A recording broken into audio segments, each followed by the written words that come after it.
My roommate swiped something from my stall. What she didn't know is that these things are for ghosts. And when you steal from a ghost, you pay with your life. I'm a ghost trader. Just like it sounds, I do business with spirits. Every year during the Ghost Festival, the gates of the underworld swing open. That's when I set up shop to trade with the ghosts. As for why I can do this, it's because my family has been ghost traders for generations. And the requirements to become one are incredibly strict. First, the trade is passed down from mother to daughter, never to a son. Second, you must have a body of pure Een, born on the winter solstice of a Een year. If an ordinary person touches these goods meant for ghosts, they get sick and have bad luck at best. At worst, they die. Today is the day the gates of the underworld open. 11 o'clock at night. I made my way to the crossroads near the school. There are no stores here, only chemical plants, so almost no students ever pass through. Weeds as tall as a person grow on either side of the road, and there isn't a single streetlight. The silence was deathly. Even the chirping of insects and the barking of dogs had vanished. I reached the intersection and set down a bowl of rice. Then I lit a stick of incense and placed it in the center of the bowl. Though the wind was howling tonight, the smoke from the incense drifted straight up, undisturbed. I pressed my palms together and bowed toward the bowl. This is my first time doing business, so if I neglect any of my ghostly big brothers or sisters, please be patient with me. Next, I spread out a red cloth and arranged my products on top of it. I could feel the temperature around me drop significantly. Blurry, indistinct white figures began to swarm before my eyes, their pale, terrifying faces slowly coming into focus. One of them, a ghostly white hand, picked up a porcelain bowl from the ground. My heart leaped with joy, and I eagerly started my sales pitch. You have excellent taste, miss. This porcelain bowl is from the Ming Dynasty. I bet you're from that era, right? This bowl will definitely make you feel right at home. A series of sharp, eerie laughs echoed around me. Clearly, the ghostly lady was pleased. Just then, I heard the sound of laughter from a group of men and women nearby. A group of people was heading toward my stall. I recognized two of them immediately, my roommates, Jessica and Stacy. They were clinging to their boyfriend's arms, dressed in revealing, flashy outfits. Jessica walked right up to me and looked down with a sneer. Well, if it isn't our broke-ass roommate? This is hilarious. Are you that desperate for cash? Setting up a stall in the middle of the night. No wonder people say nerds are clueless. There isn't a soul out here. Or are you selling to ghosts? Jessica stuck out her foot and kicked the porcelain bowl the ghost had been admiring. The bowl wobbled and clinked. I mean, seriously, your taste is awful. What is this junk anyway?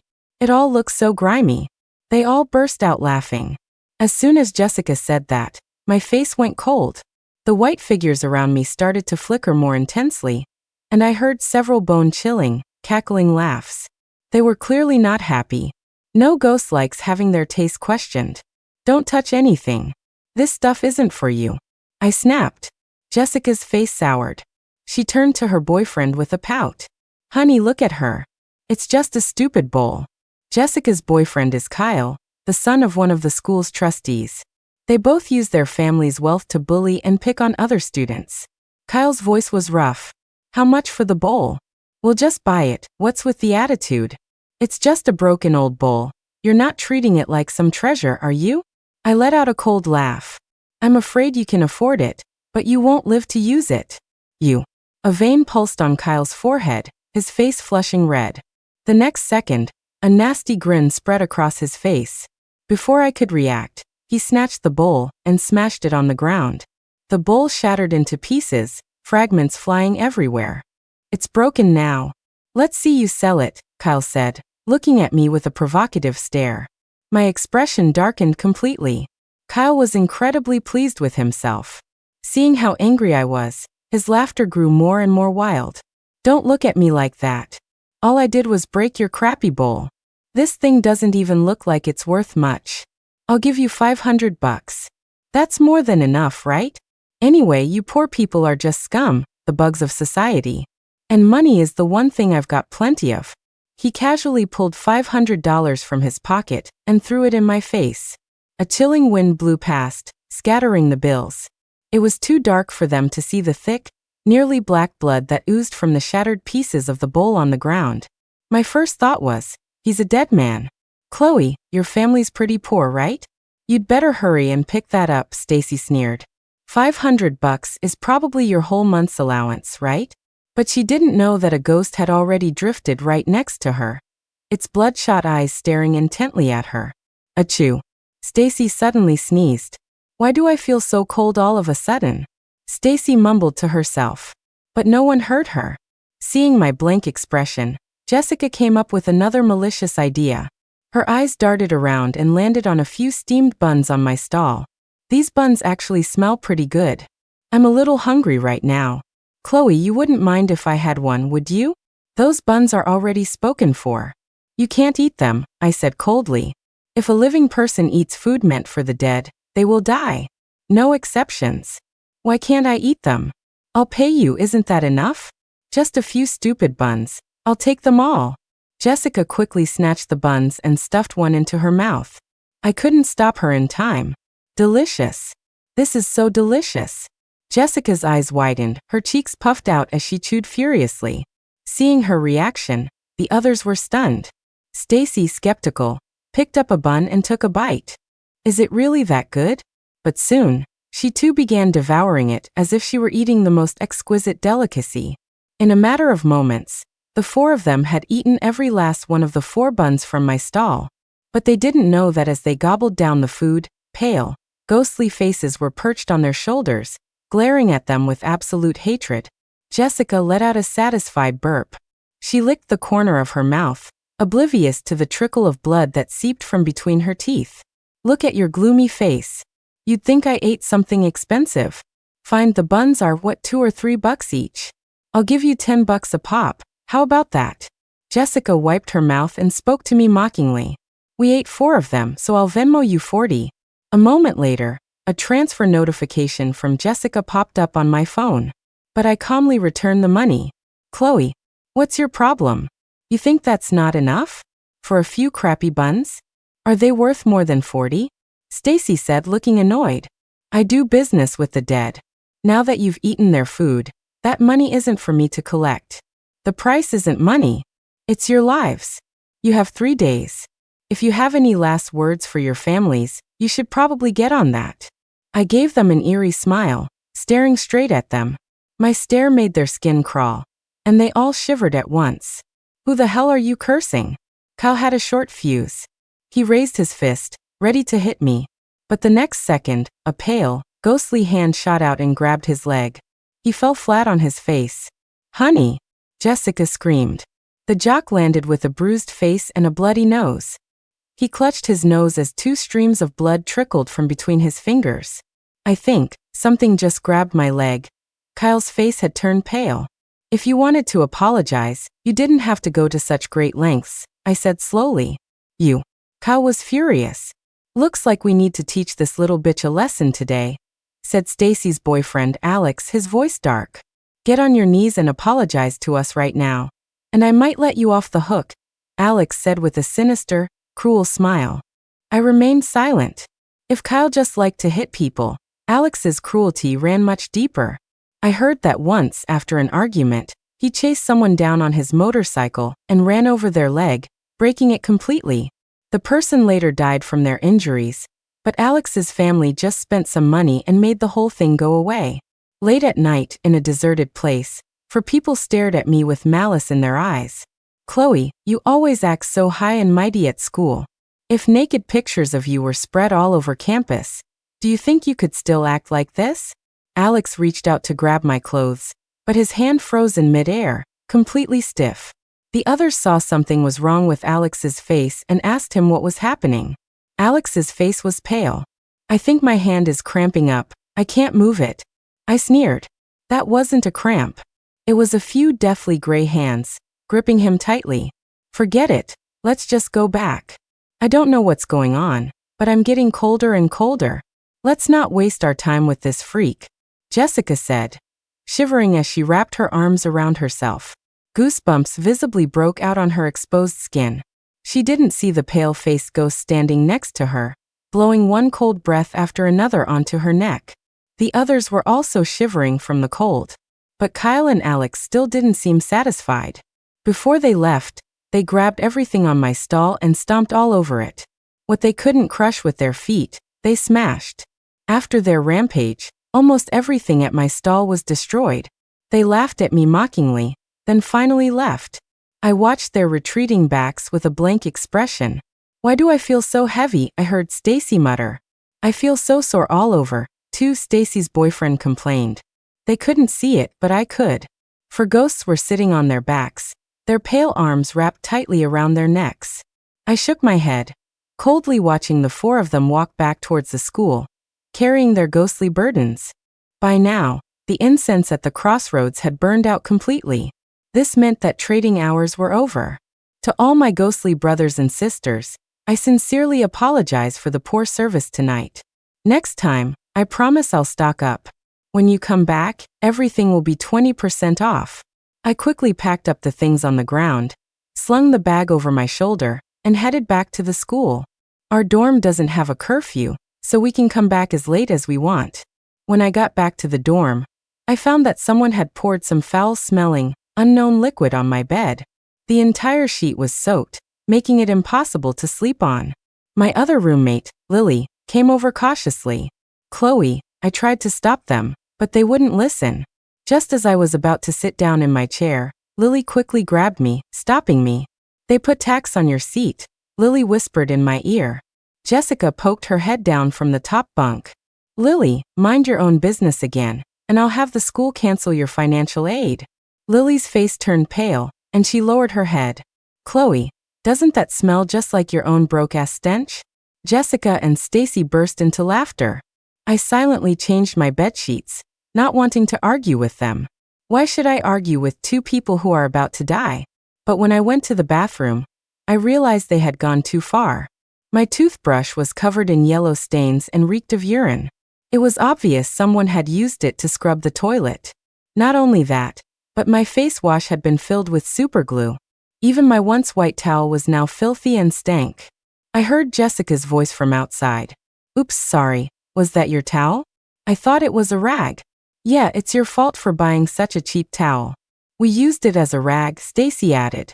I wasn't angry or annoyed. I walked out and gave them a slight smile. "Are your shoulders getting heavier? More and more sore?" Jessica and Stacy looked at each other, a flash of suspicion on their faces. "How did you know?" Jessica rubbed her shoulder, her expression turning ugly. The corners of my mouth turned up.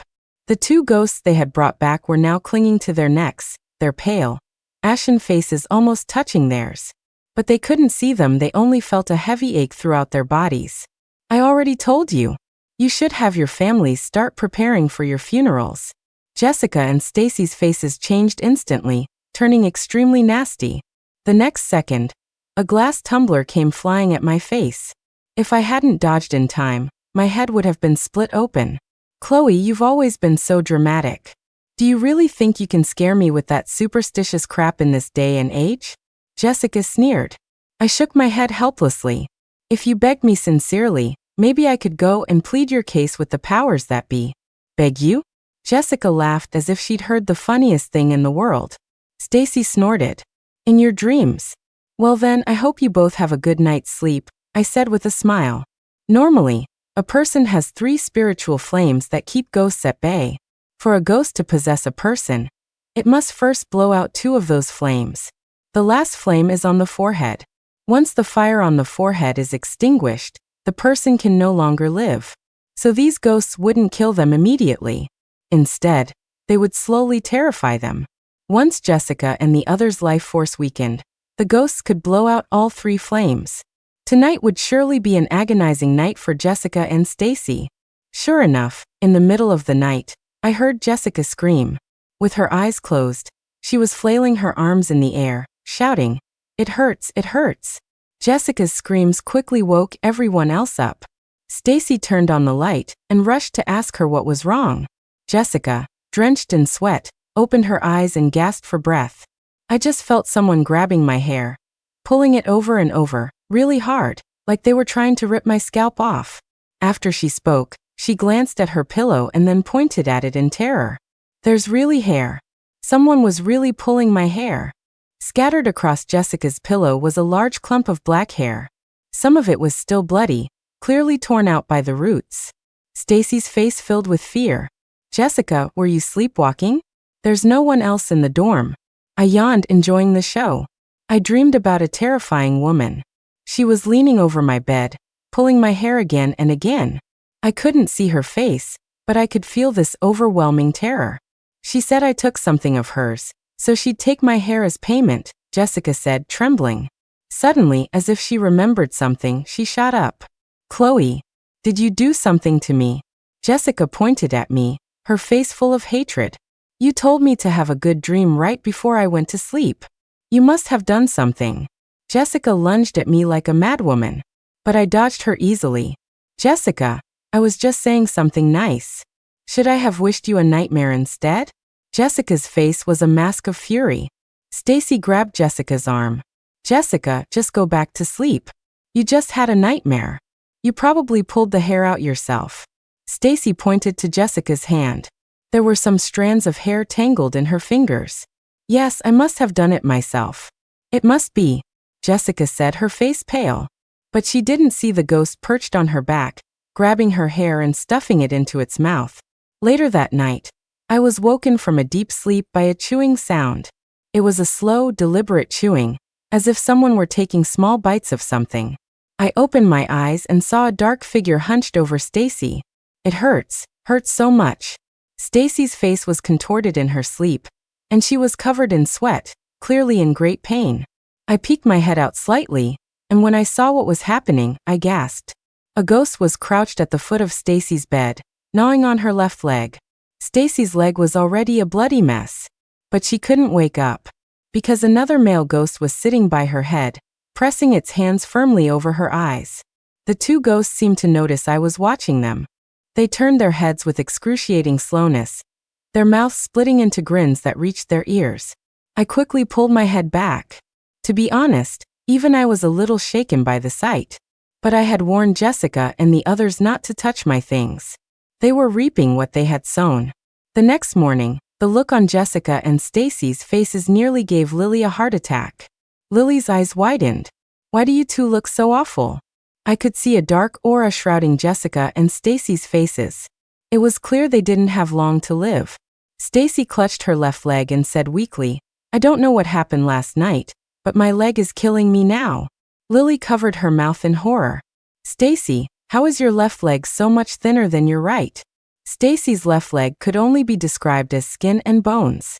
The entire leg was so shriveled it looked like nothing but bone was left. Stacy let out a piercing scream. "My leg. What's happening?" I looked at her calmly and said, "Last night, a ghost ate the flesh from your leg. That's why it looks like that. You ate their food, so naturally, you have to pay for it with something else." Stacy's lips trembled, her face deathly pale as she looked at me with a mixture of fear and disbelief. Jessica also let out a scream. She ran to the mirror and burst into tears. "My hair. The hair on top of my head is gone." A patch of hair in the center of Jessica's head had completely vanished, making her look both ridiculous and pitiful. You have to understand, Jessica cared more about her hair than anything else. She spent an hour every day just on hair care. It was only then that they began to believe what I had been saying. After all, a person doesn't just change like this overnight. Jessica walked up to me and said, trembling, "Chloe, is what you're saying really true? The stuff at your stall last night, was it really for ghosts?" When I nodded, Jessica glared at me with fury. You were trying to hurt us all along, weren't you? If it was for ghosts, why didn't you stop us?" Stacy was even more furious. She lunged forward to hit me, but before she could get close, her left leg gave out, and she collapsed to her knees on the floor. I said with a blank expression, "First, I specifically chose a deserted place to set up my stall last night. Second, I told you not to touch or eat anything. This is just the first day. The spiritual flames protecting you haven't been completely extinguished yet. If you beg me nicely, I might still be able to save you." Jessica bit her lip and shot me a glare. "You want me to beg you? Dream on. So what if I've run into some ghosts? My dad is a businessman, he knows plenty of powerful people. Stacy, we don't need to beg her. My dad will take care of this, Jessica said, still as arrogant as ever. Without another glance at me, they walked out of the dorm. Only Lily and I were left in the room. Lily asked me cautiously, Chloe, can they really get rid of those ghosts? I shrugged my shoulders and said nonchalantly, who knows? I never expected that as soon as Lily and I got to our classroom, we'd see a huge, chaotic crowd gathered outside. Everyone had a look of pure terror on their face. I spotted Jessica in the crowd. She was slumped on the ground, dry heaving repeatedly. Even from a distance, I could smell the overwhelming stench of blood coming from the classroom. I saw Kyle sitting at his desk. Except his head was gone. The area around his seat was covered in blood. This is just horrible. How did the fans suddenly fall? Yeah, the school just replaced all these fans this year. Nothing like this has ever happened. I'd say it's karma. I heard he forced himself on a girl from off campus, and she ended up jumping off a building. His dad just paid to make the whole thing go away. The crowd was buzzing with gossip. Lily grabbed my arm in panic. The video is already all over the school's group chat. I opened the group chat, and sure enough, there was a video of the incident with Kyle. Others couldn't see it, but I saw it crystal clear. A ghost was sitting on the spinning fan, staring down at Kyle with venomous hatred. It tugged at the fan again and again, until it finally ripped the fan from the ceiling. The next moment, blood splattered everywhere. Kyle's head rolled onto the floor, his eyes wide open in shock. I frowned. Normally, the ghosts shouldn't have been able to kill them until the third day. But this was only the second day. I took a closer look at the ghost in the video and realized it wasn't one of the ones I saw last night. This was a female ghost with a completely unfamiliar face. I suddenly remembered that Kyle had indirectly caused a girl's death. This female ghost had probably been near him all along, but his life force was too strong, so she couldn't get close. Last night, the ghosts from my stall latched onto him, greatly weakening his spiritual energy. That's what gave the female ghost the chance to get her revenge. I sighed and was about to pull Lily away. But then Jessica in the crowd spotted me. She stormed up to me, her face contorted with rage, and raised her hand to slap me. Others quickly held her back. She's the one who killed my boyfriend. She's the one who brought the ghosts. Jessica stared at me with pure hatred. The people around her started to look at her strangely, as if she were crazy. I heard Jessica has been bullying Chloe constantly. She even put acid in Chloe's water bottle once. Luckily, Chloe found out. Holy crap, that's attempted murder. What can you do? They all have rich dads. Jessica shot a glare at the crowd, successfully silencing them. Chloe, don't think this means I'm scared enough to beg you. But the next second, another commotion erupted from downstairs. I stuck my head out to see what was happening. Stacy's boyfriend, Alex, was running frantically through the crowd, as if he'd seen a ghost. There's a ghost on me. Can't you see it? He looked terrified and deranged. The people around him just stared at him, bewildered, as if he were a lunatic. Only Jessica and Stacy's faces were deathly white. I leaned in close to their ears and whispered, "What do you think he's seeing?" Jessica shuddered violently. I could see a male ghost clinging to Alex's legs. The ghost was muttering, "Give me back my legs." The next moment, there was a horrifying, bone-crunching sound. Alex let out a blood-curdling scream. Both of his legs had been snapped, seemingly out of thin air. The bones were even sticking out. Everyone was horrified by the gruesome scene. But Alex, despite the agony on his face that looked like he was about to pass out, actually reached down and tried to pull his own leg bones out. "Chloe, it wasn't enough for you to kill Kyle. Now you've killed Alex too. I'm going to kill you." Stacy charged at me like a madwoman. But she was quickly restrained. I looked at them coldly. The aura of death on Stacy and Jessica's faces was even thicker now. That night, Jessica actually managed to hire some exorcists. These men were dressed for the part, carrying all sorts of ritual tools. Jessica announced arrogantly, "Whoever can get rid of the ghost for me, I'll give them $1 million. Stacy chimed in, "I'll add another 500,000. Hearing this, the exorcist's eyes lit up. Jessica pointed at me. "She's the one who summoned those ghosts." I leisurely sipped my rice milk coffee, giving the exorcists a nonchalant glance. One of them walked up to me and looked me over with contempt. Mississippi Jessica tells me you're the one doing business with ghosts? How ridiculous. The ghost trader profession died out 100 years ago. A woman who can be a ghost trader must have a body of extreme and powerful spiritual energy to even qualify. You look like nothing more than a little girl. I bet you've just used some dark arts to bully Mississippi Jessica and Mississippi Stacy, haven't you? He said with a cold snort. I found it rather amusing and took a light sip of my coffee. Then can you see the ghosts covering your eyes right now? The exorcist's face changed. Nonsense. But the next second, his face filled with terror. Why can't I see?